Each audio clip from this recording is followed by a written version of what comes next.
Good morning, afternoon, evening. Respect. It's a cornerstone of healthy relationships and thriving communities, yet we've all encountered situations where it's been absent. Whether it's a colleague undermining your contributions, a friend dismissing your feelings, or even a family member crossing your boundaries, disrespect can cut deep. What do we do when someone doesn't respect us? Do we fight, flee, or simply endure it? Today, I want to offer 5 ways to handle such situations, not from a place of retaliation, but from a foundation of courage, self-worth, and connection. Before we can navigate disrespect, we must anchor ourselves in the unshakable truth of our worth. It's easy to believe that respect from others defines our value, but let me tell you something: your worth is not determined by someone else's opinions, actions, or approval. It doesn't hinge on a promotion, a compliment, or a nod of validation from anyone around you. Your worth is intrinsic, woven into the fabric of who you are. Owning your worth starts with how you speak to yourself. Pay attention to that inner dialogue. Is it kind or is it critical? Do you uplift yourself or do you diminish your accomplishments because you think they're not enough? Too often we internalize the disrespect we face, telling ourselves, maybe they're right, or I don't deserve better, but here's the truth: no one else gets to write the story of your value. That's your job. When you own your worth, you carry yourself differently. Think about this. Have you ever met someone who walks into a room with quiet confidence, not arrogance, but a sense of calm assurance?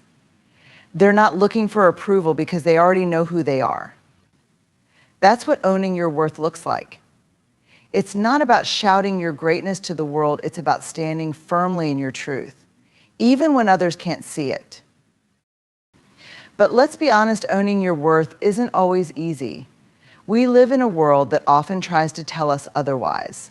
Whether it's societal standards, past trauma, or moments when we've been dismissed or overlooked, the voices of doubt can creep in. That's why owning your worth is an intentional, ongoing practice. It's about reaffirming to yourself every day, I am enough. Not because of what I do, but because of who I am. One way to reinforce this is by celebrating your wins, no matter how small. Did you finish that project you've been procrastinating on? Celebrate it. Did you show kindness to someone even when it was hard? Acknowledge it.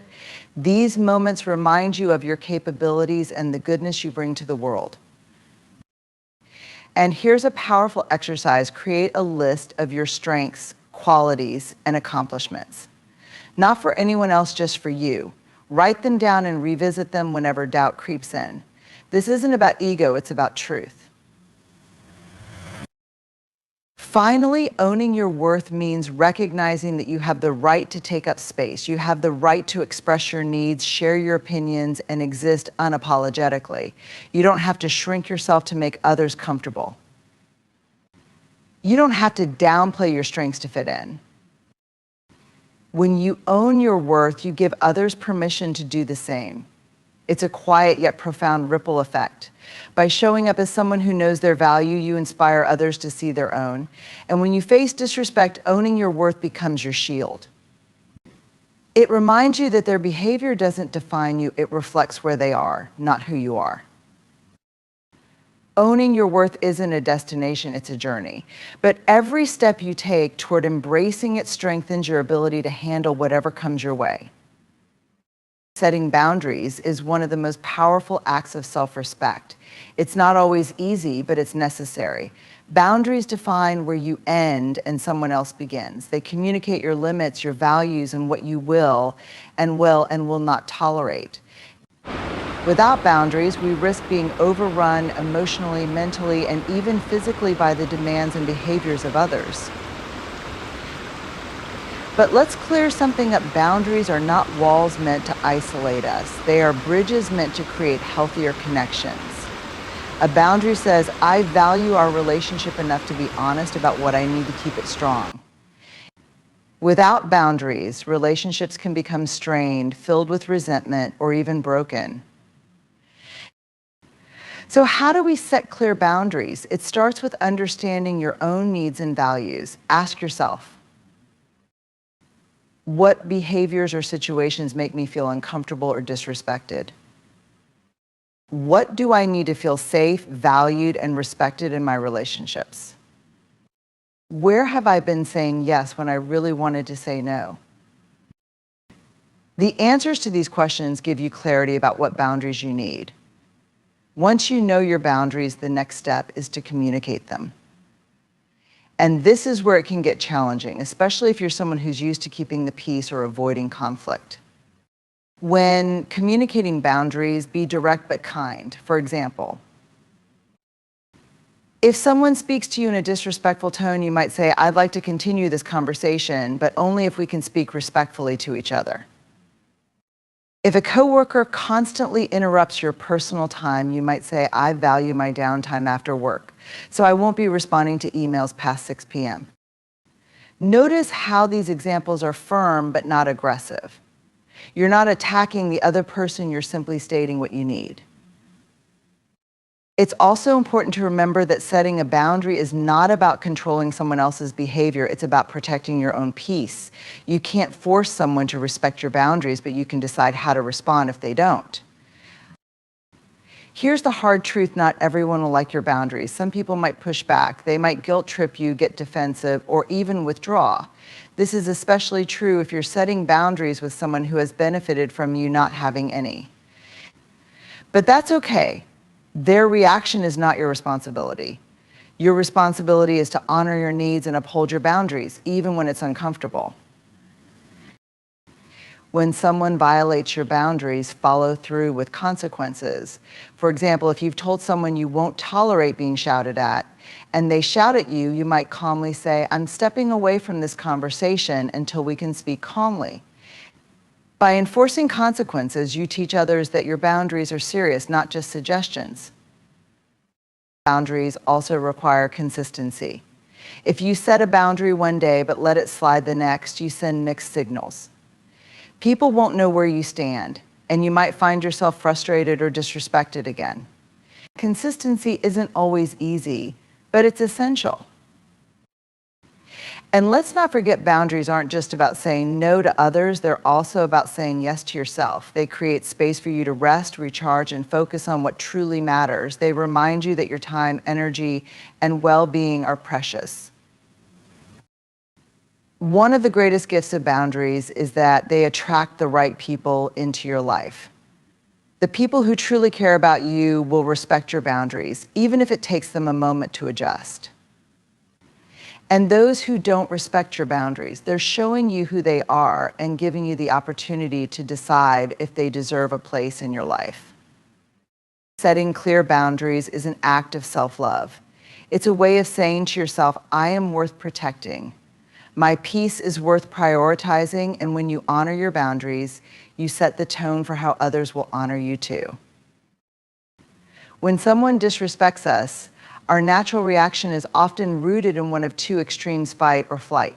We may feel a surge of anger, ready to lash out and defend ourselves, or we might retreat, avoiding confrontation altogether. Both reactions are understandable. They're part of our human instinct to protect ourselves. But there's another path, one that requires more effort yet yields better results: curiosity. Staying curious means resisting the urge to jump to conclusions or make assumptions about why someone is acting the way they are. It's about pausing, taking a breath, and asking yourself, what's really going on here? This doesn't mean excusing bad behavior or letting someone off the hook for disrespect. Instead, it's about seeking to understand before you respond. Let's break it down. Why curiosity matters. When we approach situations with curiosity, we open the door to empathy and clarity. Disrespectful behavior often stems from underlying issues: stress, insecurity, past trauma, or even simple misunderstandings. While this doesn't justify the behavior, understanding its root can help you navigate the situation with more intention and less reactivity.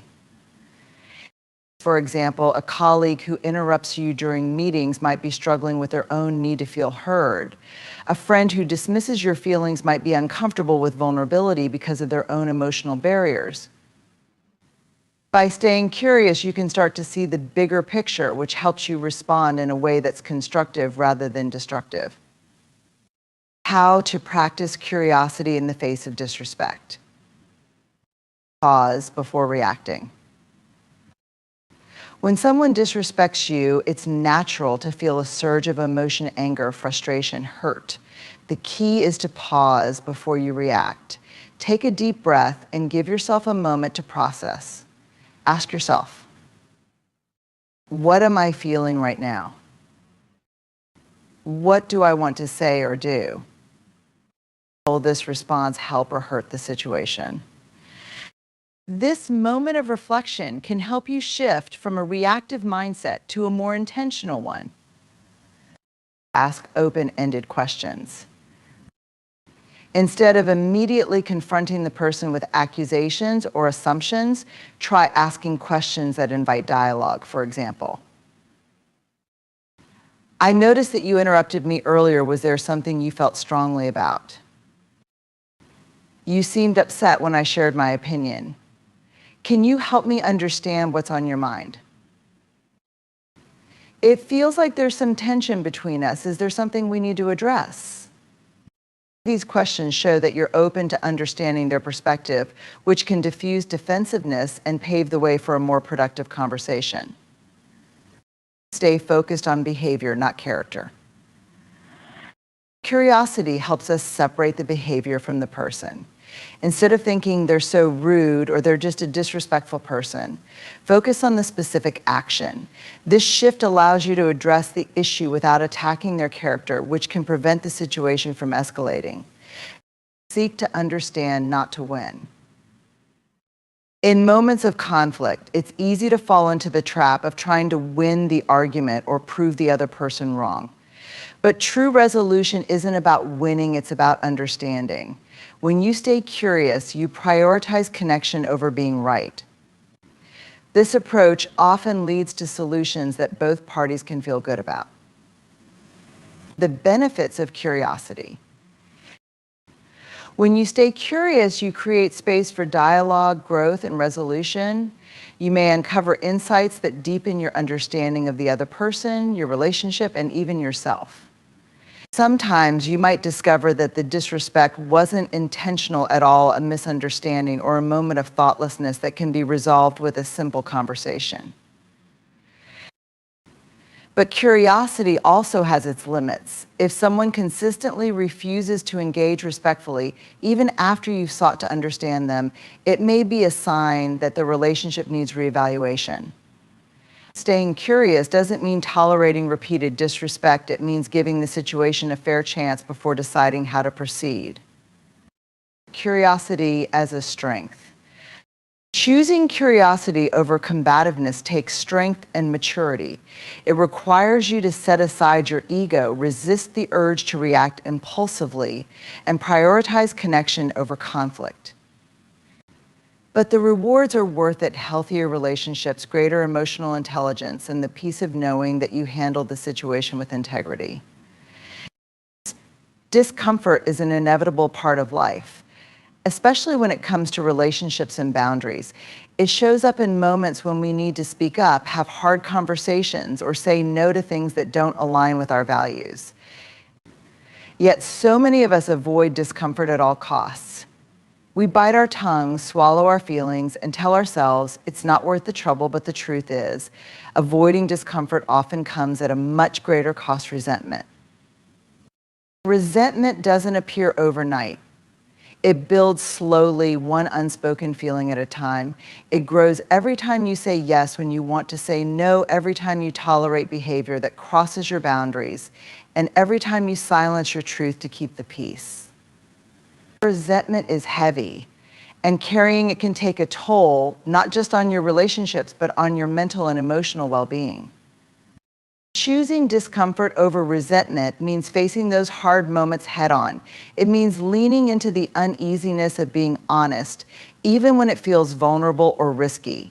It's about prioritizing long-term peace over short-term avoidance. While it might feel difficult in the moment, choosing discomfort can prevent the buildup of frustration and bitterness that comes from not addressing issues. One of the most common sources of resentment is unspoken expectations. We often assume that others should know how we feel or what we need without us having to say it. When they don't meet these unspoken expectations, we feel hurt or disrespected. But the reality is, people aren't mind readers. It's up to us to communicate our needs and boundaries clearly, even if it feels uncomfortable to do so. Another form of discomfort comes from confronting someone's behavior directly. For instance, if a friend consistently shows up late, it's easier to brush it off than to say, "I feel disrespected when you don't honor our plans on time." But every time you let it slide, a small piece of resentment takes root. The discomfort of addressing the issue up front may feel awkward, but it opens the door for understanding and change. Discomfort can also arise when you're faced with the fear of rejection or conflict. What if they don't take it well? What if the conversation escalates into an argument? These fears are valid, but avoiding the conversation doesn't solve the problem, it just pushes it further down the road. But by addressing the issue sooner rather than later, you give yourself and the other person a chance to resolve it before resentment has a chance to grow. There's also the discomfort of disappointing others. Many of us are conditioned to be people pleasers, prioritizing others' needs and feelings over our own. Saying no can feel like letting someone down, and that can be hard to face. But constantly saying yes to avoid discomfort often means saying no to yourself. Choosing discomfort in these moments allows you to protect your time, energy, and emotional well-being, even if it means temporarily upsetting someone else.